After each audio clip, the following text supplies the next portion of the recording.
Good evening and welcome for round 2 of the debate. For those that might not have been here at the beginning of round 1, I'm going to repeat some of the format that we're going to go through. First of all, I'm Laura Gervais. I'm the Executive Director of the Scottsville Chamber of Commerce, and we are sponsoring tonight's event. I want to say thank you for the 3 candidates that are up here. And first of all, before we even begin, and I did this too late because Elizabeth got to me first, I want to thank the 2 incumbents that are up here for the many, many hours that they have put through over the years in doing this job that is strictly a volunteer job. And I want to say to the candidate, thank you for your desire to be part of the team to put this all together and to do this. Okay, so first of all, the purpose of tonight is to get to know the candidates, to learn a little bit about a personality, a little bit about the forums, and about the issues that are important to the town of Scottsville. This is not anything to do with personalities that are going to be addressed. The questions are to be appropriate to the office being sought, appropriate for all candidates. So if you happen to have a question, it has to be a question that all 3 candidates can answer, and it has to be a question that is appropriate to the position. Questions cannot have a simple yes or no answer. They have to have a lengthy answer according to our time and moment. And a group of questions have already been given to me. You have heard many of the questions that the council members have already answered, and to a large degree, some of those questions will be asked to the mayoral candidates as well. George Goodwin is going to be the time manager, and what he will do is put up his hand for a 5-second wrap-up when you are coming to 5 seconds before the end of your allotted time. Just to give you an idea, we're going to start with opening remarks, and then which are going to be 3 minutes. We're going to extend it. Before we had to sort of cut our time because we had 7 candidates for council. Now we're going to extend it so you have the opportunity to talk more. So we're going to start with a 3-minute opening sentence, opening comments if you like. We are then going to have 1 to 2 minutes for your responses to the questions, up to you, and then we are going to have a 2-minute wrap-up. I also, which I failed to do in the council session, would like to thank one of our sponsor who has supplied water and these wonderful honey-infused sucking candies that I'm living off of at the moment. Scottsville Supply Company, thank you for both. And we're in alphabetical order. And Nancy Gill, we are going to start with you for your 3-minute opening statements. First, I want to thank the Chamber of Commerce and Mayoral for putting this together, and everyone who came. You don't know how great it is to sit here and see an audience. So many times we have 1, 2 people, and it's always Bo, and I think he left. Yes, he did.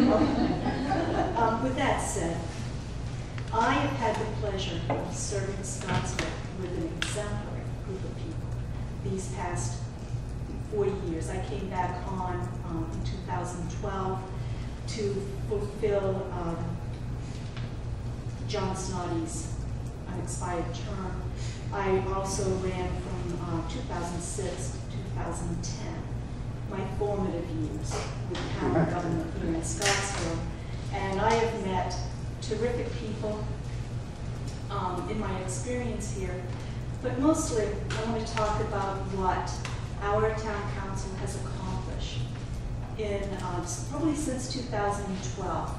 And it started with a river rat training session downstairs. James River Association came to town, and we created a whole group of river rats, and we are responsible for monitoring the tributaries to the James River.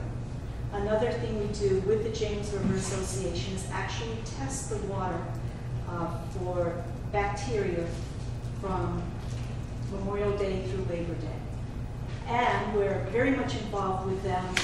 They did a painting at the brewery, very much involved with the Van Cleef Nature area. If you go back behind Doug's Maytag, they got a grant to do all the plantings there, and they're responsible for doing the plantings here. It's a wonderful, wonderful association we have with them. And because of my work with them, they actually invited me to serve on the Envision the James Advisory Council. And that was just a terrific experience because it gave me a chance to meet more people throughout the state of Virginia in government, people who have rafting, the outfitters.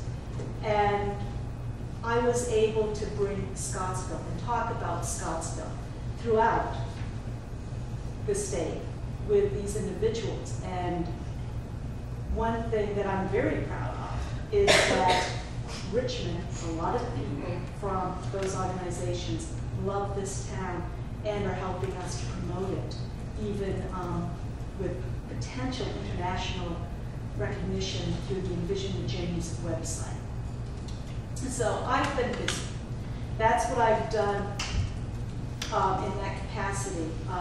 Last year we started Scottsville Second Saturdays with the sole purpose of bringing in art shows. I'm going to wrap it up. I've been doing too much.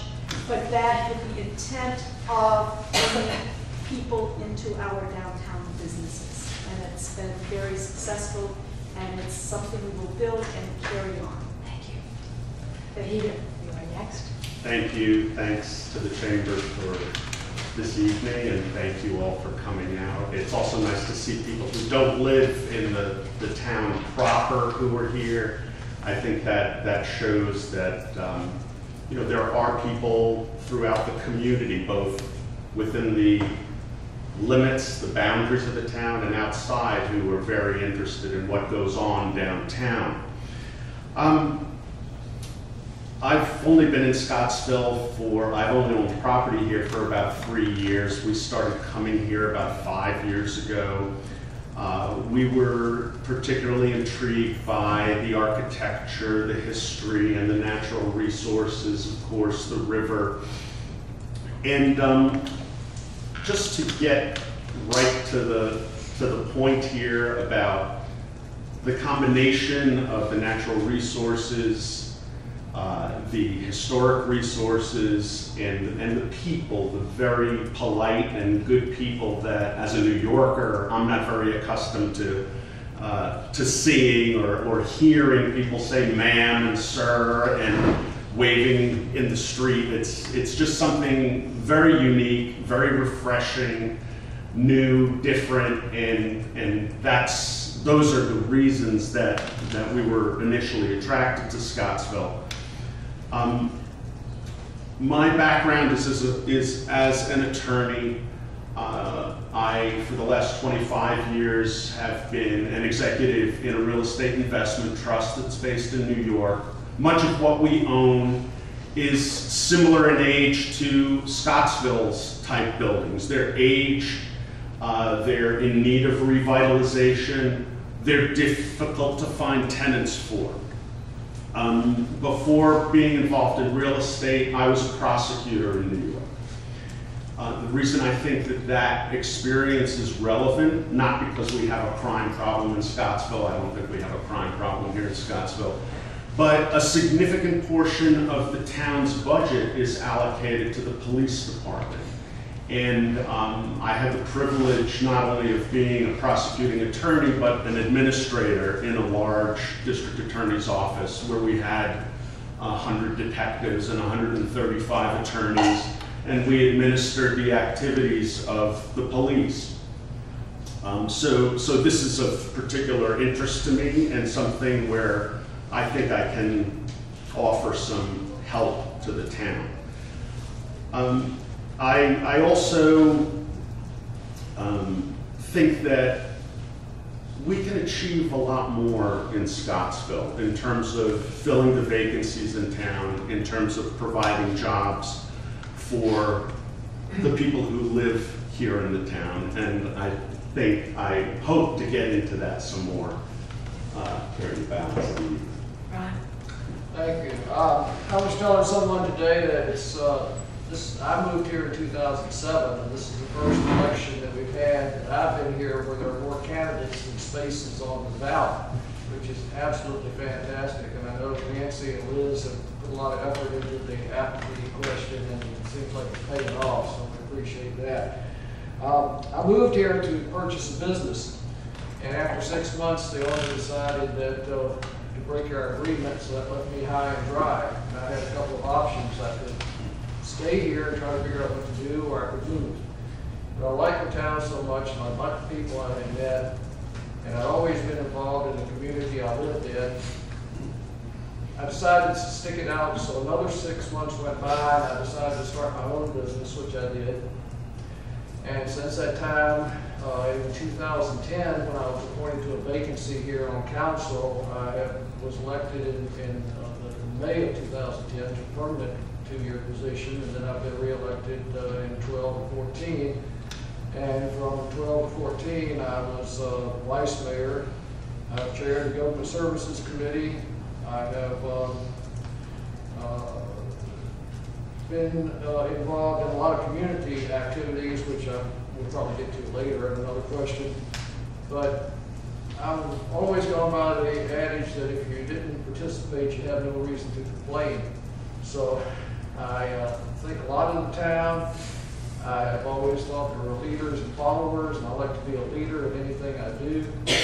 And I think with my background in management, finances, and law enforcement, I have the qualifications plus the experience on council to be the leader of this group. Okay, thank you. All right, we're going to go straight into the economic development question. Again, this is going to be a 2-part question.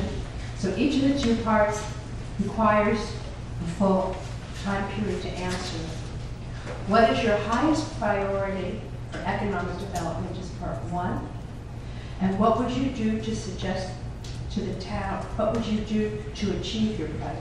So once again, what is your highest priority for economic development?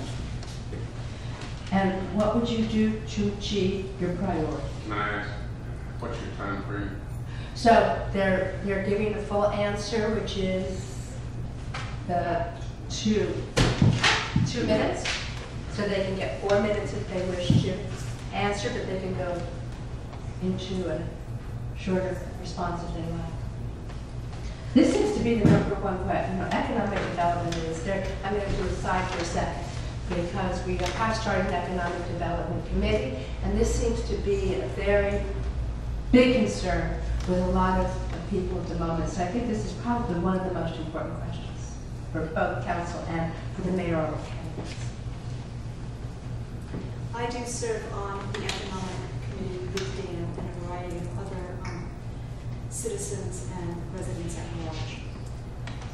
In my opinion, what the town needs is incremental growth in our businesses and our residences.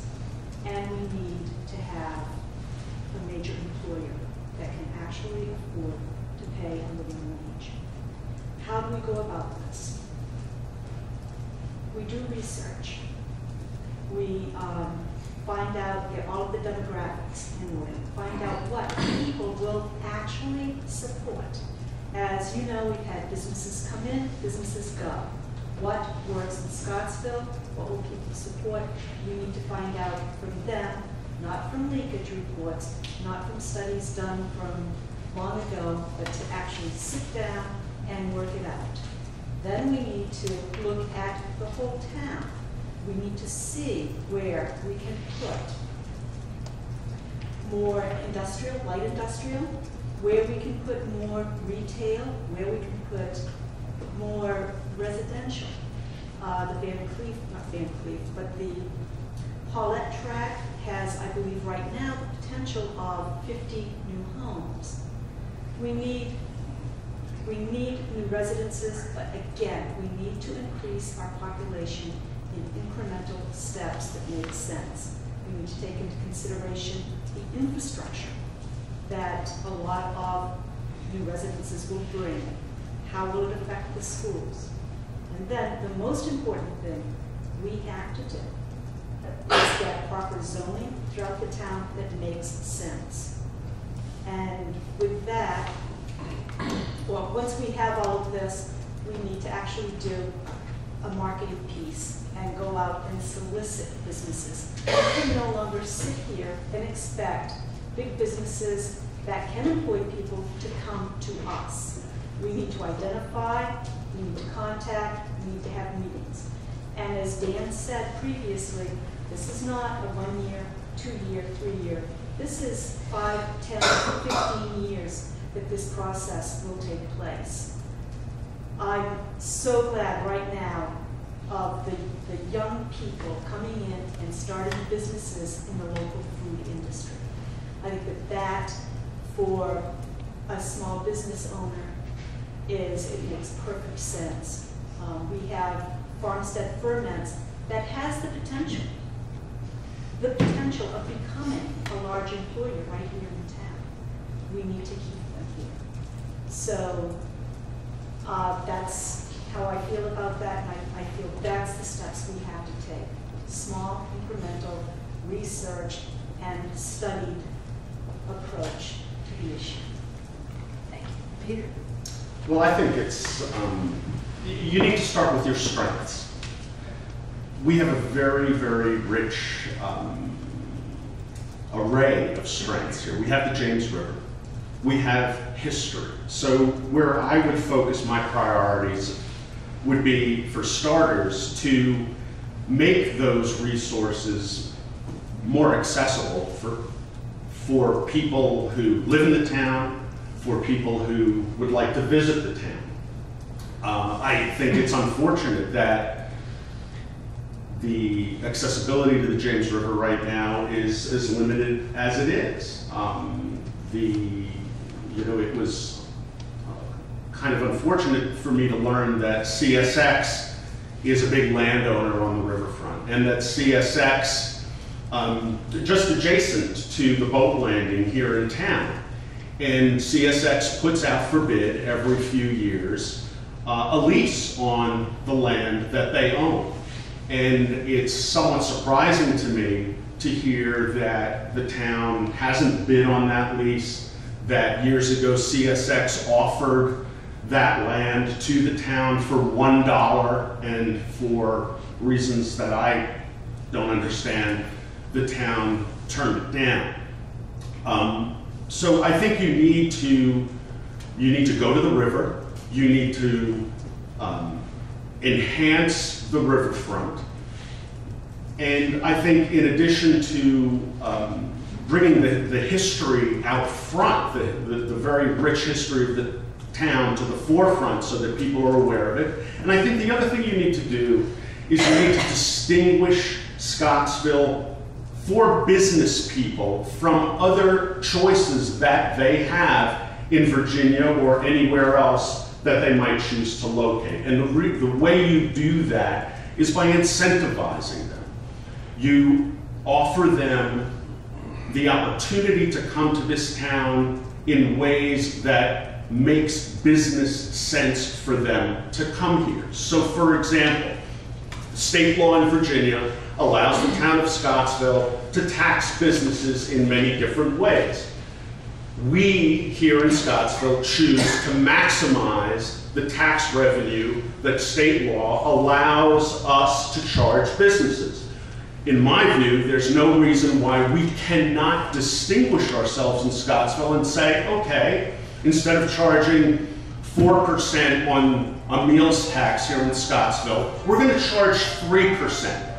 Now, 1% might not mean much to people in this audience, but to a businessman who's trying to make ends meet, it's significant. It's significant because it sets Scottsville apart from other localities. And there are other taxes that we levy here in this town that on businesses that I'm not saying we necessarily need to abolish them, but even if we did not charge the maximum that the Commonwealth allows us to charge, and maybe charged a little bit less, we could go out to the business community and say, hey, we are charging a little less here, give us some consideration. So that's where I would start. And I think it's a combination of things. I mean, that's just where I would start. I think you need to calm traffic on Valley Street so that people who are coming through this town are coming through at a speed where they get to see the stores that are on their left and right as they pass through town. There are ways to do this. I've got plenty of experience in doing it, and I'd like to bring that experience to the town. Ron? One of the problems has been pretty evident ever since I moved here 9 years ago was that so many, I won't say so many, I'll back up and say a number of property owners think highly of themselves and would rather take nothing in rent than make a reduced rent so somebody could utilize their facility. I know of one instance where the lady who owned the building said, if I can't get $2,000 a month rent, it can sit empty. Doesn't make any sense to me, but I would try to work out a plan where we could get real estate people and property owners together to discuss perhaps a reasonable rent for their spaces. But the other problem that one of our council candidates mentioned was that people have this perception that Scottsville is way far away. And several years ago, George, Mayor Grove, myself, gentleman who owns the tavern, Chief Sellers, and a couple of people from Albemarle met. And the owner of the tavern was going to buy the tire plant, refurbish it, and rent it to the county for the awful firing range that everybody was up in arms against. And the county said it was too far away for their officers to travel for training. They go over to Weir's Cave in Valley. That's not too far away, but this was too far away. So we need to get rid of that perception. Also, the Virginia Housing Development Authority has a lot of money available for grants for revitalizing old constructions. And that's something that I don't know if some of the property owners have looked into, or if it's something that council could help property owners with. If you have an older structure that needs some revitalization.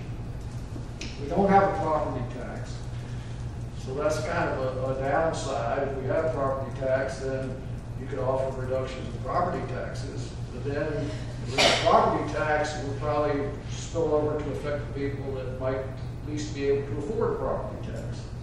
You don't want to pay property tax to Scottsville and to Albemarle County. It's bad enough in Albemarle County. The good thing that's happened in the last 2 years that I've noticed is that there's been a real decline in what we call hobby businesses, where people just come in and say, I'm going to be open a business, and you never knew when it was going to be open. You might dare go to their store and it'd be closed. They were just doing it because they maybe had time on their hands, and we haven't seen a lot of those in the last couple of years, which is good. The businesses that have come to town have been regular hours and regular businesses. So it's a question that I've been looking at for 9 years, and I don't know exactly what the answer is, but filling the empty storefronts is a priority, and that's what we would hope to look for in the next council and the next mayor. This question sort of segues in because you have mentioned the waterfront, and I think it's a good time to sort of talk about it now. So what actions would you use to reinvent Scottsville's waterfront as an enjoyable and appealing destination, one that is simply developed and well-maintained? Because I apologize for everyone for my voice at the moment. If you do want me to repeat questions, because I am rasping and I understand that, just let me know. I'd be glad to do that. We're a river town without access to our river. And that's basically because of CSX. We aren't really allowed to go to the boat landing because the Department of Inland Games and Fisheries, they have a lease on it, and they have rules and regulations. If you have a fishing license, you may go there. I think it's very sad when our older folks who are ill go down there for peace, and they are told they have to leave by the game meeting. That's the reality of the situation. I've recently met with representatives from James River Association, with George, with Susan Cable, and with Ashley Noble of Really Rafting. And we went down, looked at it, and had some good ideas about what could happen at the boat landing. However, the issue is working with DGIF and CSX. So right now, DGIF is putting in a plan for over the next year. They are going to every single boat landing in the state of Virginia to see what can and cannot be done there. We are going to meet with this individual and see how the town, Wheeling and Rafting, can partner with DGIF and James River Association to make improvements there, to have it so that our residents can go and sit peacefully without having to buy a fishing license. And how we can then start working with CSX, because once you show success in one area, it bleeds over into other areas. And CSX just might be willing to let us move a little west. So, in my opinion, again, we have a group of people, important people in the river, to move forward with a logical plan and to actually partner with people that can help us make a difference for our residents. Well, just to continue from the last question, I think, the river is a focal point. And there are lots of tools at our disposal that are currently at our disposal, that are at the disposal of any local government in Virginia. And I think there are also things that we can affirmatively, proactively do with CSX. I mean, I encourage everybody in this audience, if you haven't taken a walk down to the boat ramp that we've all been talking about, you should. You should go down there and you should look at the horrendous housekeeping job that CSX does adjacent to that boat ramp. There is, in my view, there is no reason why Scottsville should not be telling CSX very aggressively, very actively, and very often that we will not tolerate their tipped over cans, their porta potties that are all over the place. And by the way, CSX offers grants to clean up, to clean up their own sites. They encourage local governments to come to them, and I'm not saying Scottsville will necessarily get such a grant from CSX, but they certainly make it plain that if you come to them and if you apply, that you may avail yourselves of monies from CSX to help them clean up their own mess in your community. So I would certainly encourage that. But I think that, I think Nancy's touched on it, I'm sure Ron will touch on it. We have to make the riverfront more accessible. We have to, and it isn't, if you're a handicapped person, if you're an elderly person, to traverse those tracks to get to the riverfront right now is a challenge at best. And again, just to reiterate, the lease that Wheeling and Rafting has bid on every year for a number of years is a lease that anybody can bid on. And perhaps the town can come to some kind of an agreement with Wheeling and Rafting and say, hey, look, maybe we can bid on that lease together. Not that anyone's looking to put them out of business, but I think that the town can and should pursue the lease on that property. And we're not talking about a lot of money there either.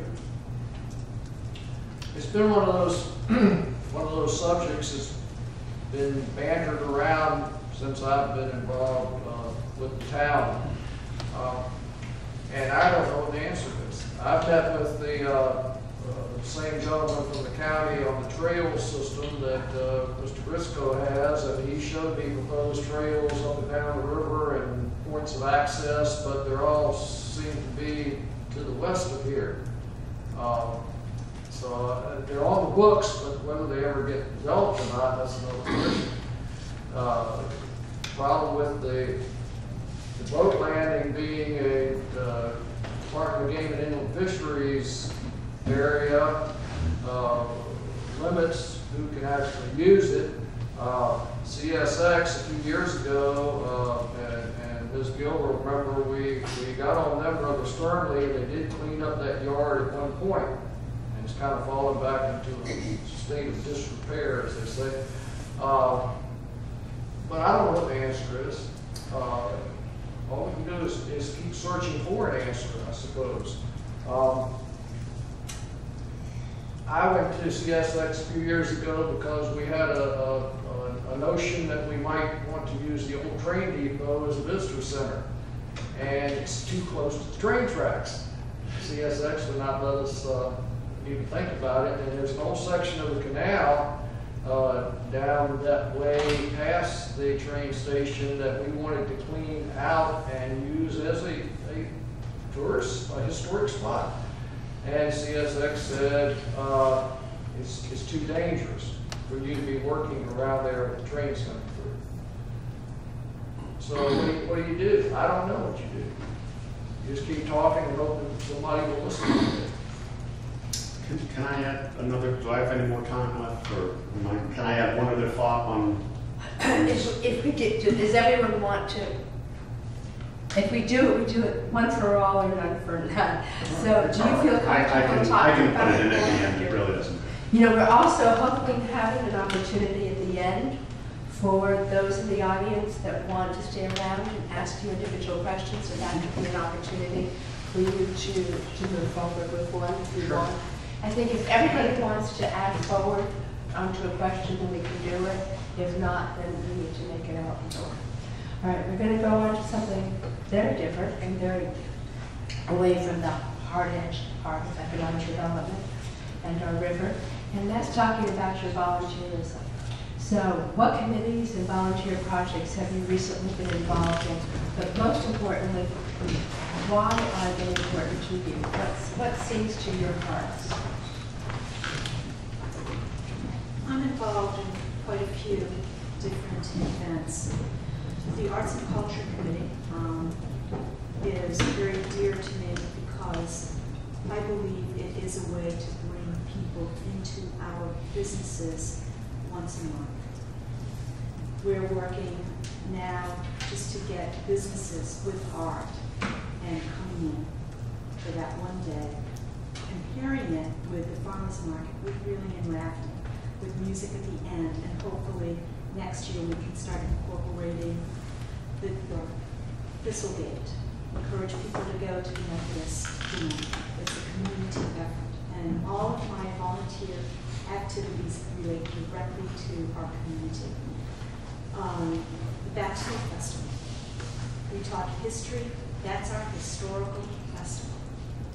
A few years ago, Sally Massey and I actually brought it back to life. It was almost done. We went a little too commercial, so a couple of years ago, we moved it back to the river. We're bringing in more period-type displays and asking the bateau crews to at least have a couple of bateaus that people can actually walk on and experience that part of it. Other activities I do, and the Scottsville Center for Arts and Music. I've been at that for 12 years, and that shows dedication to the music, to the art, to the play going on downstairs right now. And I've served that organization without one penny. I've actually put money into it. And so that, to me, is something that can be a game changer for this town. We partner with Focus, Contemporary Gallery right across the parking lot to bring speakers to town that ordinarily would not come here. We've had the director of the Museum of Fine Arts here. You know, it was so well attended. We've had authors. We have, in June, Butch Taylor, who toured with Dave Matthews for 10 years. He's going to talk about his work. Again, partnering and bringing more things to Scottsville. It's something that I'm passionate about, and I think that my volunteer hours are expensive, but I get great joy and satisfaction from serving people in this capacity. And there's other things that I do, and I could go on for probably 20 minutes. But I will yield the floor. Well, I think one thing that we can all agree on up here is that if Nancy is elected mayor, SCAN will certainly be losing a great asset. And I certainly hope that she is grooming someone to take over for her at SCAN in the event that she is elected mayor. In terms of a mayor's role in volunteerism, I think a mayor has to be a person who can put together others, who can encourage and welcome others to volunteer. And I think it was Dan Gritzko who recently said in something that was published either in Scottsville Weekly or elsewhere that, and I may be paraphrasing, but I thought it was prescient for him to say that the town should encourage, especially newcomers, to participate more and to volunteer more. And I certainly cannot match either Nancy or Ron in that respect in terms of volunteerism here recently in Scottsville, but I do have a history of doing that in prior communities, well, in the prior community that I lived in on Long Island, where I served on a Board of Education as an elected member of the Board of Education for a 3-year term, which was a very demanding position. But again, going back to the office that the three of us are running for, I think it's absolutely critical that the persona of the person who holds that office is one that is welcoming to all. Newcomers, people of all political persuasions, and to exude an attitude that is not in any way perceived as discriminatory, preferring one kind of person over another. And I think that's the real key to what government leaders should be doing. Like I said earlier, I've always felt like if you lived in the community, you needed to be involved in that community, and that I've sometimes been described as a volunteeraholic, if that's such a word. I am a member, a past board member, and past president of the Scottsville Alliance Club. With that organization, we participate in the trash cleanup, spring cleanup, and we also donate dictionaries to the 3rd graders at Scottsville Elementary School. When I started my business in 2008, I joined the Chamber of Commerce, and I've been a past board member there and secretary and treasurer of that organization. I volunteer and I'm on serve on the board of the Scottsville Museum. Right after I moved here in May of 2007, in the fall, Ms. Gill invited me to think about joining the board of SCAN, which was a really nice thing for her to do, and I did. And so I have been associated with SCAN since 2008. Having served on the board, currently serve on the board, and been past president of that board, and I'm currently the treasurer of SCAN. I tutor on Thursday mornings at Yancey School to a couple of special kids that need individual attention, and have a little group that plays music, and we play over the apartments once a month for the seniors over the apartments that can't get out to come to our community jams here at the theater. So besides that, and the council and planning commission, I stay pretty busy. You are very busy. Okay, you are very busy. Okay, we had the gentleman that came up to ask the question to the council members, and I think it's a very important question to ask the three of you. How do we move forward, but also, and we're going back to economic development, we're going back to where we're moving forward to. So how do we smartly move forward at the same time maintaining the historical aspect of what Scottsville stands for and what Scottsville is all about? There's always rumblings that we should revert the town back to the county. That is the worst possible thing we can do. We need to maintain our independent town. Once we give that up, we run the risk of becoming a crozet. And we don't need that down here. I don't think that's what people want. And if that were to happen, we would lose the historic significance of this town and this area. I'm not saying that it would be rampant growth, but Crozet used to be a nice little village. And now you go on, I haven't been over there in a couple of years, but there's the big box stores. It's like that became a growth center for the county. We are not a growth center for the county. We're fortunate that we have large farms protecting us from development north of us. We're fortunate to have Buckingham across the bridge and fortunate to have Havana, that we won't ever, well, I won't say that, but it would be difficult for us to become a major growth area for the county. And that's, I think that is the worst possible thing we can do.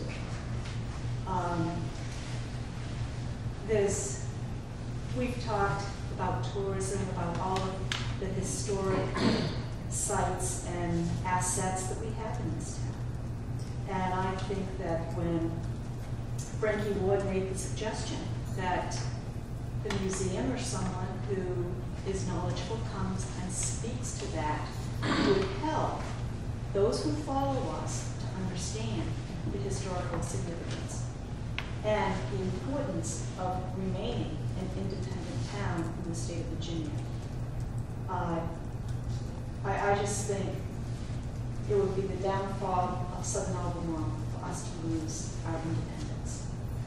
Thank you. So I think that Stuart raised an excellent question, and unfortunately, one of the places that I formerly lived was on Long Island, New York, which has experienced the plague and the downside of growth and unbridled growth, and growth that is not controlled by effective zoning ordinances.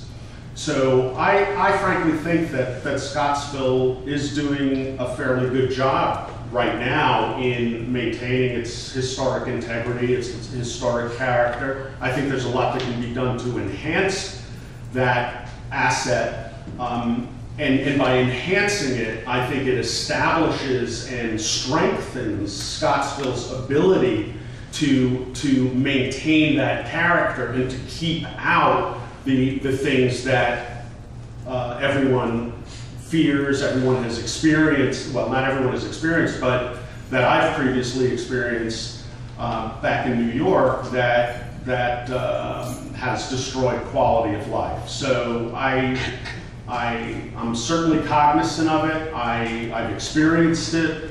I know how to control it, and I think that, again, our task or our mission should be to cause the wonderful history that we have. We should enhance it. We should grow it. We should make more people aware of it.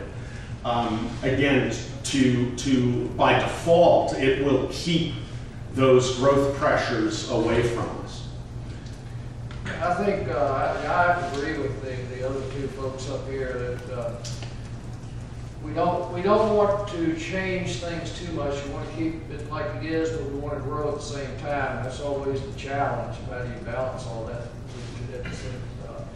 the small village atmosphere that we have, this could be really, Scottsville is moving in the right direction, but it could really be a place that, where do you want to go on Sunday afternoon? What's right now in Scottsville? Go to some neat little shops, you know, stores, musical events.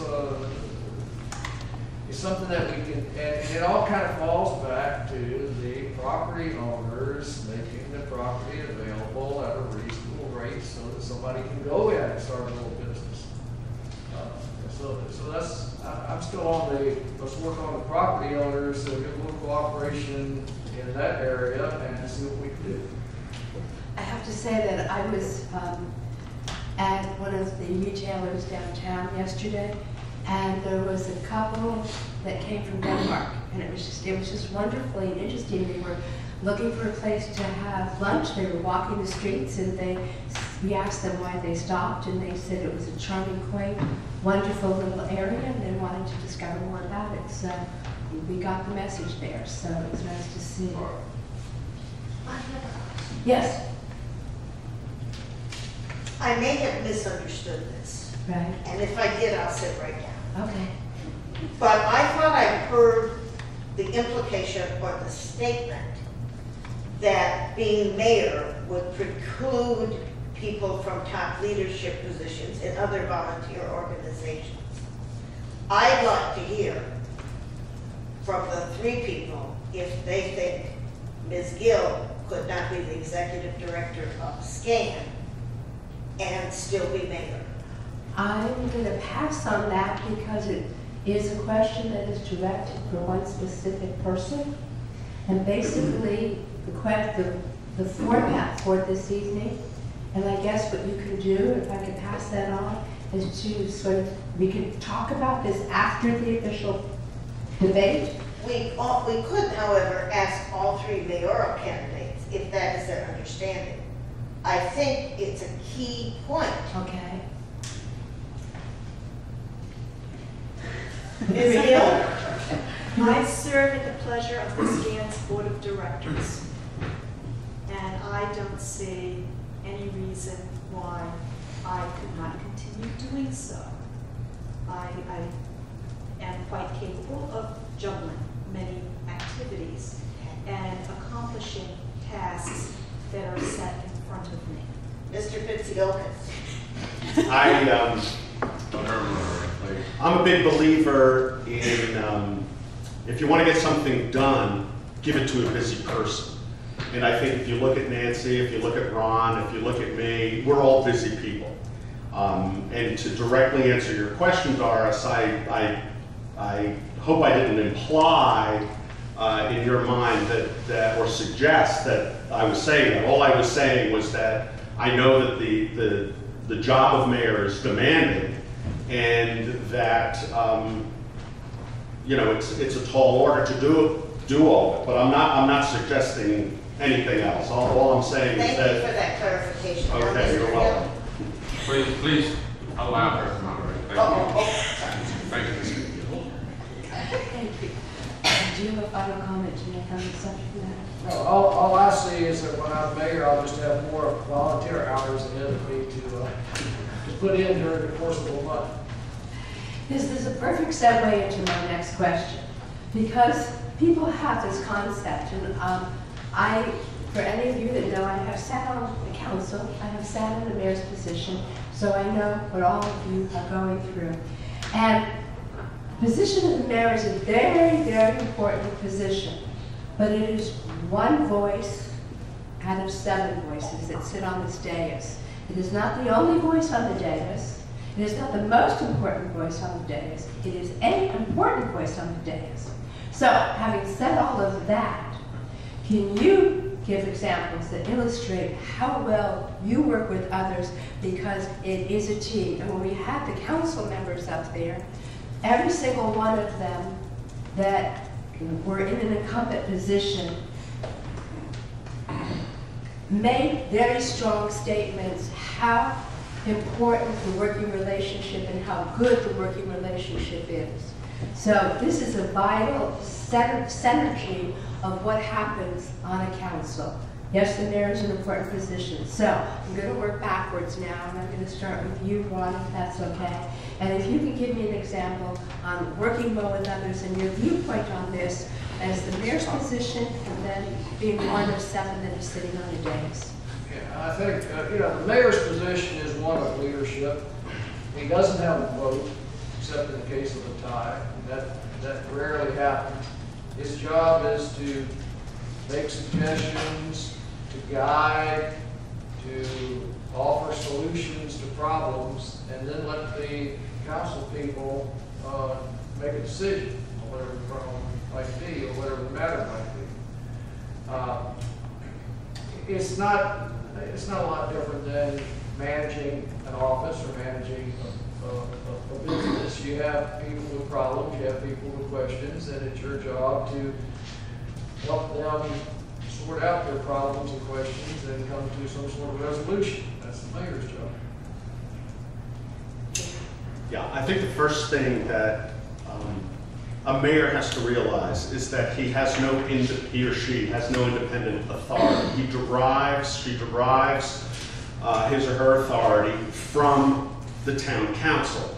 And as Ron alluded to, your job is really to do a lot of listening and not so much talking, not nearly as much talking as I'm doing tonight. You listen, you try to see where the consensus is going, and you try to move things in a direction. But I think it's an important question, and I'm glad it was raised, because in speaking to some of the people who work for the town, I've heard the comment that sometimes they feel like they're working for 6 people. And that's something that should never be the case in any government, in any organization. The chain of command is very important, and the people who work for the town need to understand that they don't have 6 masters. They have one master, the town council, and they have one designated spokesperson, whether it's the mayor or somebody else on the town council, who's the liaison to the town. So it should never be the case that a town council person, a mayor, gives anybody who works for the town the idea that I'm your boss. It just doesn't work that way. Oh, and as to experience doing these things, I've worked for a public company with a board of directors now for the last 24 years, so I work with a board on a daily basis, and I've survived that for a quarter century. I can say that the public's perception of what the mayor is versus a town council member is vastly different. When you're a town councilor, people tend not to call you up and complain a lot. I might, in my years of service, gotten 3 or 4 phone calls. That's not the case for the mayor. The mayor has to have thick skin, has to take criticism well, and has to listen. And where some people might see a problem, I find challenges. And when you make it a challenge, then you can easily find solutions. Now, the mayor can frame the question to town council. Doesn't have a vote, but can influence, if necessary, to build consensus among the 6 councilors. Now, the mayor does have direct supervision of the town administrator. The town administrator then has supervision over the other employees. If elected, one of the very first things that we will put in place is a policy and procedures handbook. Right now we have one that's about 4 pages long.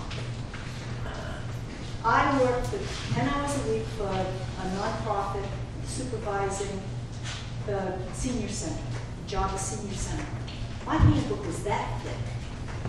And I read what they have. And to me it's problematic because they don't know what their minds are. They don't know exactly what their role is. You know, what are they supposed to do?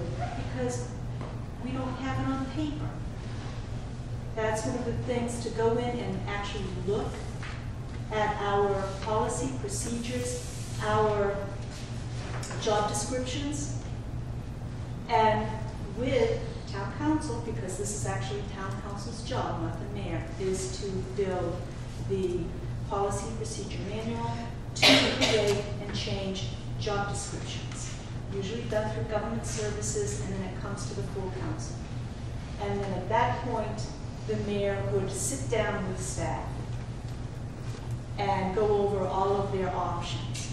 That's the way it works here in town. Now, for a few years, the council really has not been making the decisions that they need to make. Things, you know, it's a small town, gotta get things done, and people jump in and get things done. So this would put an end to that.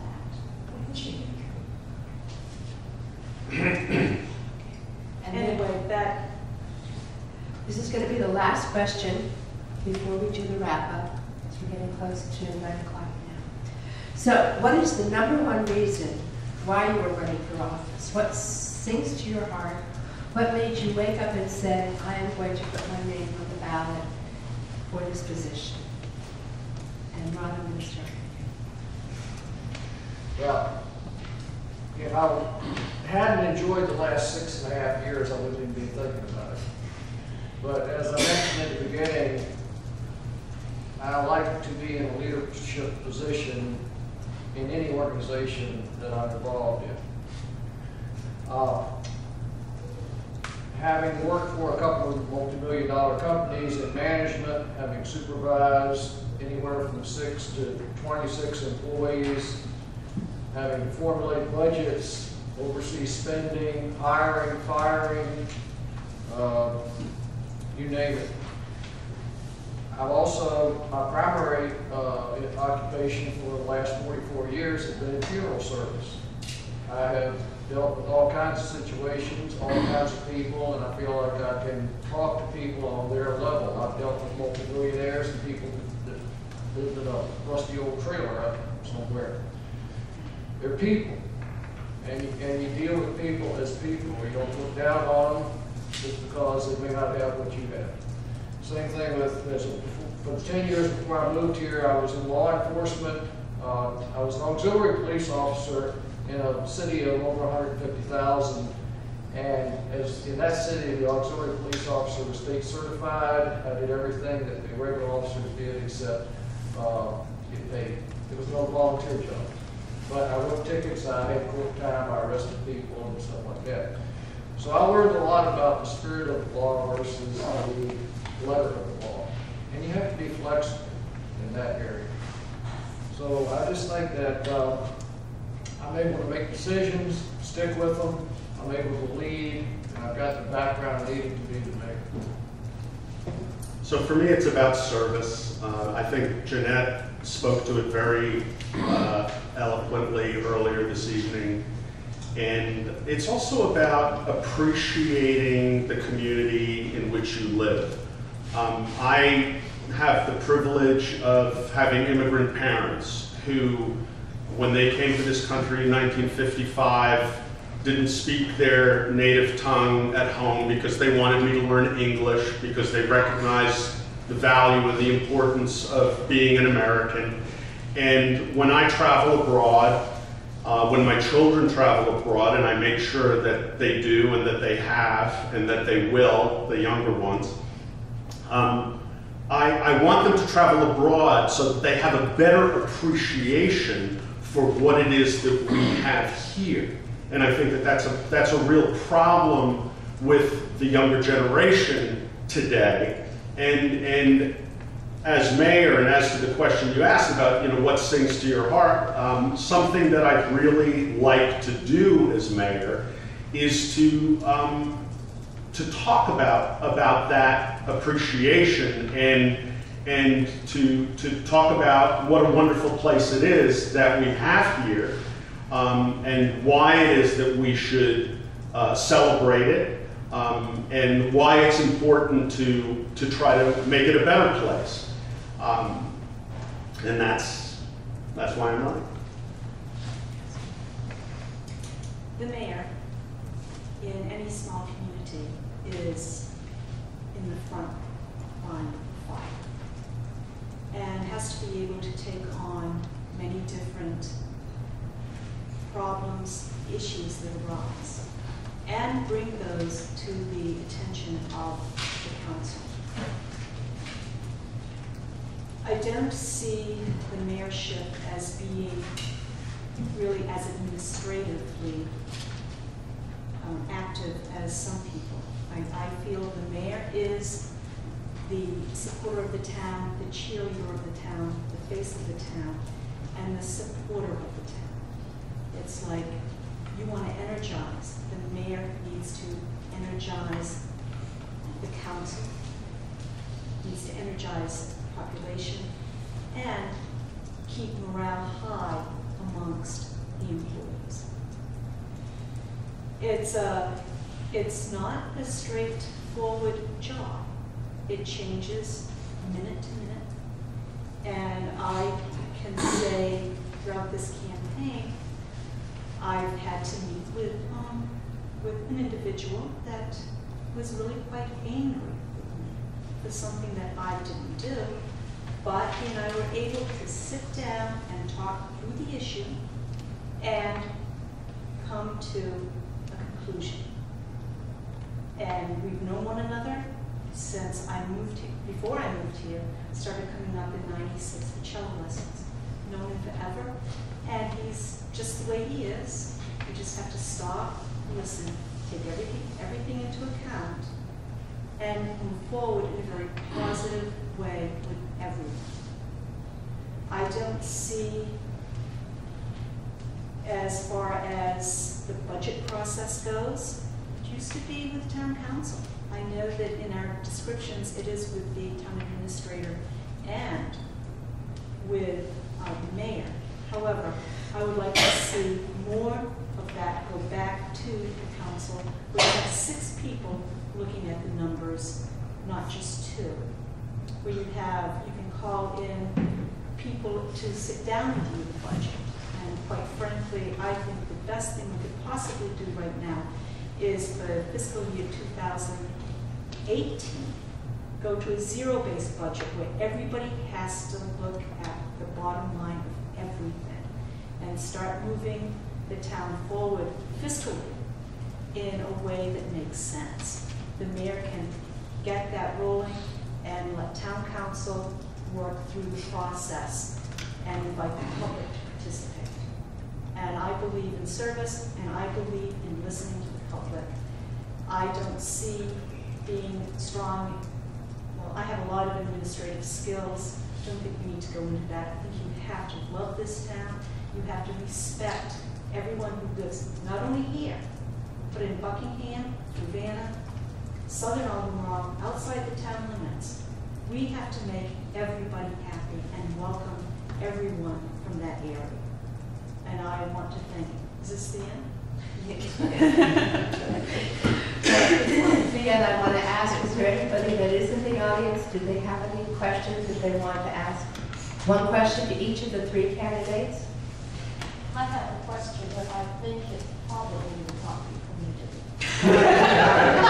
You're not even going to put yourself into asking. If it could be one question for each of the 3 candidates, and there's the same subject for each of the 3 candidates, it's not personally directed toward one person. Well, this is sort of. No, then we don't do it. Okay, so you have. Yeah, I have. Okay, yeah, I'm Tim Small, and I have a question. I'm going to make a statement first, though. I had a conversation with Nancy during the break, and I found out why she and Ron are not running for both mayor and council person. And the reason is because the state code requires them to choose one or the other. Correct. So one or both of them are going to be out of a job. Correct. The alternative is a write-in vote. And the question I would have to all 3 of you, if you've got enough write-in votes to be one of the top 6 running for council, would you accept the job? No, and this is why. I made a commitment to run for mayor, and I think it's unfair to the 7 that stepped up to the plate to run the town council to knock one of them out of the seat. I have been telling people, if I win, I win. If I lose, I win. Ron and I am quite sure, regardless of which one of us or Peter win, we will continue working, and we will continue working with one another. So my answer is no. Peter? Yeah, I mean, I agree with Nancy to the extent that I think that the town is really fortunate this time around to have so many enthusiastic, well-qualified people. I think the town is going to be in great shape no matter who gets elected among the 3 of us, and I think it's equally the case among those who are running for town council. But I understand what you're saying. I mean, from the perspective of service, I would answer your question by saying yes. I mean, I would love to serve, but I don't think that method of service would be appropriate given, or maybe not even legal under state law. I don't know whether it could work. Whether someone could run for mayor and then be elected as a write-in for town council. But I think if your question goes more to the concept or the idea of contributing to the town and offering our help, my answer is yes. Ron? I could pretty much just say the same thing Nancy said. There are plenty of opportunities out there to volunteer for the town. There's plenty of committees you can volunteer for, and if Nancy or Peter win the election, I'll be on one of the committees. That's just the way it works, and I'm sure it's the same with the other 2 guys. If Peter or Nancy will be on a committee, we're not going to just hide in a corner somewhere or move out of town because we didn't get a job as mayor. So. Well, let me personally make a statement that I'm going to miss having both of you on council.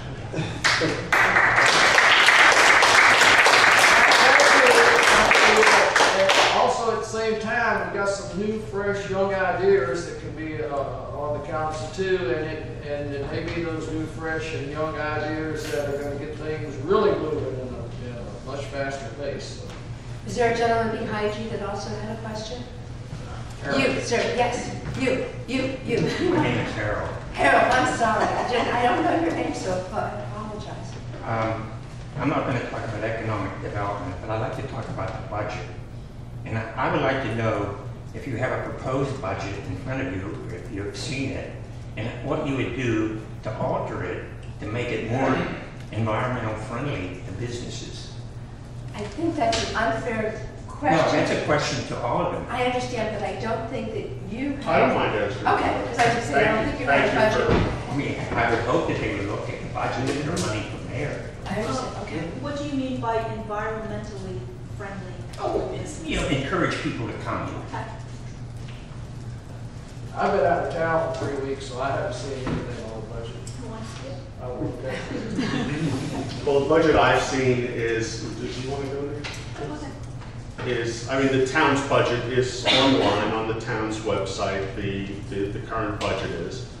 And I think that government generally, town government specifically in this case, needs to be very much aware of 2 things. Expenses, of course, and revenue. The sources of revenue and where we're spending the money. And in looking at the budgets over the last several years, I see some things in there that are a little disturbing. I mean, I've seen areas of spending that have really skyrocketed. I've seen tax revenue that has picked up considerably in areas like the cigarette tax, which is something I really don't understand. I mean, I just personally can't see a town official in any way, implied or directly, encouraging people to smoke. And the fact that we get $95,000 a year of our budget, which may not seem significant, but it's about 20% of the total town budget from the 275,000 packs of cigarettes that are sold within the town limits every year, to me doesn't make a lot of sense. So I think there's a lot of work to be done there, and I think that each of the revenue lines needs to be looked at very, very specifically from the standpoint of whether these things are business friendly or not business friendly, whether they're healthy for the people who live here or not healthy for the people who live here. So I think it's something that really needs a close look. So I understood the question to be specifically toward our businesses, how we can create a better business environment. Is that correct? Do you want to repeat your question? Let me put it another way. I'm asking about the next budget or the one that's right here now. I'm not talking about, glory, glory, hallelujah. Right. I'm talking about today. And I would like to know, just a simple question, are you in complete agreement with the budget that has been proposed as it is, or are you going to make some alterations to that budget? And I'm sorry I introduced environmental friendly, but that budget has an impact not only on businesses, but on people that are paying taxes, sales taxes, cigarette taxes, and meals taxes. Well, what I can say about the proposed budget for fiscal year 2017 is that there's probably more revenue to be made that has not been put in it because of new businesses coming to town. So we don't know what the Chinese restaurant will bring in meals tax. We could guess, but we're not going to do that, so we're staying very conservative. So I really wouldn't want to change this. I think it'll change organically over the course of the year as revenues come in, Carol. I support the cigarette tax. I'm sorry. This is a small town. You can still purchase cigarettes for more than we charge even with that tax. Where do we cut? $95,000. Our budget is, I think it's a $500,000 budget. We're going to start cutting employees. We're going to do away with the police department. I mean, when you start really talking about cutting taxes, what are we going to do away with? I mean, we are at a bare bone right now. And I don't think I'm answering your question, but I'm not I don't sure think you what you want. understood my question. I don't think any of us did. Oh, I think some of you did. I think very well some of you did. But I don't think you did. And I'm sorry I'm that personal. I'm asking how our taxes going to be spent. And a budget is a management tool. Mm-hmm. And if you don't realize that, it's a proposal. And it should be used. You're not going to follow it line by line through a year or 2 years, or maybe 2 months. Well, but it's a tool that you use. That's right, and I agree with that. I'm just saying that, But all I said, Harold, was that on the revenue side, we're not sure. And it's a tool, it's a proposal. So we don't know, and we don't know everything that is going to be spent. We may spend less in other places. Of course, everyone knows that. But you have historical facts of how much meals tax you're going to present, how many sales taxes everybody has some projection of that. And what you're telling me is you don't have a projection. No, we do. Well, what is it? What are you going to change? No. Not taxes, and maybe you don't want to change the budget. I understand that too. No, and I think this is. I want to give this 1 minute because I think this can go on for quite a long period of time. And maybe I'm going to recommend that the two of you have a conversation collectively, maybe after. There's a lot of conversations. Okay? I don't want to have any conversation. That's public discourse, and it should be, and it isn't. Yes, well, May I recommend that you come to the council meeting when the budget reviews on the agenda? Excuse me? we've I didn't hear been, the we've question. been reviewing. I didn't hear the question, I'm sorry. To come to the council meeting, when council meetings, when the budget reviews are on the agenda? See what I understand? I'm a little hard of hearing, but I And didn't. I'm sorry, I can't talk. She was just, Carol, So we don't get a good pair at the moment. she was just saying that you might want to come when the council addresses the budget in a couple weeks to see how it's.